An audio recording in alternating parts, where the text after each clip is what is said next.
Hello guys, today I'm going to show you how to fix no sound plays after connecting your earbuds with your phone.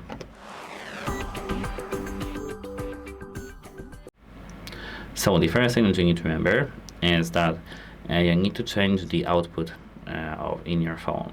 If you have it set to your earbuds, that's nice. If you don't, set it. So if it still doesn't work for you, you need to try to charge your earbuds out to 100%. If it didn't work for you, you need to do a factory reset. The factory reset is quite long for the one video, for including it here. So I did a separate one.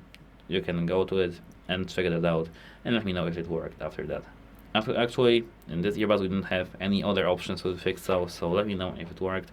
If it didn't, you need to contact device support. Goodbye.